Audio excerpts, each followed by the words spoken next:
4 மணிக்கு தூக்கம் வராமல் சுற்றிக்கிட்டு இருக்கேன். இப்போ படம் பேசுகிறவங்கெல்லாம் இன்ஸ்டாவில் உங்களுக்கு எவ்வளோ ஃபாலோவர்ஸ் இருக்குது அதை பார்த்து தான் சம்பளமே பேசுகிறாங்க.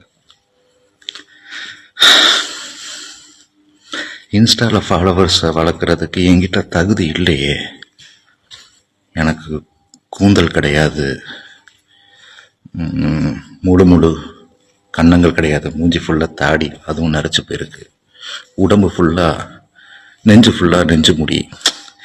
ஸோ என்னால் ஒரு நேவல் ஷோ கூட காட்ட முடியாது, ரீல்ஸை பண்ணவும் பிடிக்காது. என்ன பண்ணி நான் இன்ஸ்டாகிராமில் ஃபாலோவர்ஸ் வளர்க்குறதுன்னு தெரியாமல் தூக்கம் வராங்க. மெடிடேஷன் பண்ணால் ஏதாவது ஐடியா கிடைக்கணும், மெடிடேஷன் பண்ண உக்காந்தாலும் எதுவுமே தோண மாட்டேங்குது. அது என் மூளைக்கு அப்பாற்பட்டதாக இருக்குது. அதில் ஃபாலோவர்ஸ் ஏற்றுறதுக்கு என்கிட்ட கவர்ச்சி இல்லையே.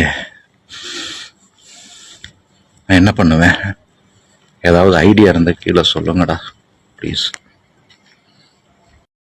ஆக்டர் ஷாரா இன்ஸ்டாகிராமில் ஷேர் பண்ண வீடியோ தான் ரொம்பவே வருத்தத்துக்குரிய விஷயமா இருக்குது. அதாவது இன்ஸ்டாகிராமுடைய ஃபாலோவர்ஸ் பேஸ் பண்ணி தான் அவருக்கு சேலரியே சினிமாவில் பேசுகிறாங்க அப்படிங்கிற மாதிரி அந்த வீடியோவில் ஷேர் பண்ணியிருந்திருக்காரு. ஷாரா இவரை பற்றி சொல்லணும்னா இவருடைய ஃபுல் நேம் சிவசரவணன். இவருடைய நேட்டிவ் வந்து பட்டுக்கோட்டை. அது மட்டும் இல்லாமல் பிஎஸ்சி விஸ்காம் கம்ப்ளீட் பண்ணி ஹலோ எஃப்எம் 106.4 வந்து ரேடியோ பர்சனாலிட்டியாக ஒர்க் பண்ணார். அதை தொடர்ந்து யூடியூப் சேனலான டெம்பிள் மங்கீஸ்லேயும் ஃப்ரைடே ஃபேக்ஸ்லேயும் வந்து ஒர்க் பண்ணியிருந்திருக்காரு. இவருடைய ஃபர்ஸ்ட் பிக் ஸ்க்ரீன் அப்படின்னு பார்த்தா 2017 ரிலீஸ் ஆன மாநகரம் மூவியில் வந்து ஆக்ட் பண்ணியிருந்திருக்காரு. அதை தொடர்ந்து மீசைய முறுக்கு, ஓமை கடவுளை, ரோமியோ அந்த மாதிரி கிட்டத்தட்ட 30 படங்களுக்கு மேலே இவர் நடிச்சிருந்திருக்காரு. இதை தொடர்ந்து ரீசெண்டாக ரிலீஸ் ஆன டியூட் மூவியில் கூட சத்யா அப்படிங்கிற ஒரு கேரக்டருக்கு வாய்ஸ் ஆர்டிஸ்டாகவும் இவர் ஒர்க் பண்ணியிருந்திருக்காரு. சினிமா பொறுத்த வரைக்கும் நல்ல டேலண்டான ஆக்டரும் கூட, காமெடி ஆக்டராக வளம் வந்துட்டு இருக்கு. இவருக்கு இப்போ இன்ஸ்டாகிராமில் எவ்வளோ ஃபாலோவர்ஸ் இருக்காங்களோ அதை பொறுத்து தான் வந்து சினிமாவில் சேலரியே பேசுகிறாங்கன்னு இந்த வருத்தமான விஷயத்தை ஷேர் பண்ணியிருந்திருக்காங்க. ஃபாலோவர்ஸ் எப்படி இன்க்ரீஸ் பண்ணுறதுன்னு தன்னுடைய ஃபேன்ஸ் கிட்ட வந்து கொஸ்டினும் கேட்டிருந்திருக்காரு. நிறைய பேர் அதுக்கு கமெண்ட்ஸில் அட்வைஸும் பண்ணிட்டு வந்துட்டு இருக்காங்க. டேலண்ட் இருந்துமே இன்ஸ்டாகிராமை ஃபேஸ் பண்ணி தான் வந்து அவங்களுடைய சேலரியே இருக்குங்கிறத இந்த வீடியோவில் அவர் ஷேர் பண்ணியிருந்திருக்காரு. இதை பற்றி உங்களுடைய கருத்துக்களை கமெண்ட் செக்ஷனில் கமெண்ட் பண்ணுங்க. மேலும் இந்த மாதிரி சினிமா அப்டேட், சீரியல் அப்டேட்ஸ் பற்றி தெரிஞ்சுக்கணும்னா மீடியா சேனலை சப்ஸ்கிரைப் பண்ணுங்க.